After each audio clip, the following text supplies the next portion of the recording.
lovely day, blessed day.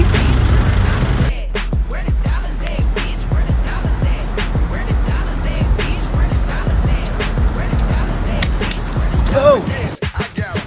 So, I just did 8 kilometer for today. As much as possible. Sana 10 or more, pero okay na yun kasi naman mabubog din ang katawan. Not bad for a 40-year-old. 45. Diba? Praise and honor kay Lord. And yun lang.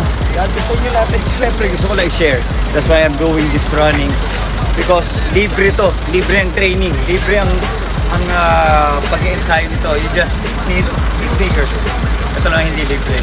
Pero aside from that, libre. Punta ka lang sa BGC or anywhere in front of your house. So, God bless everyone. Maraming anyway, wait for my sundown soon. Huh?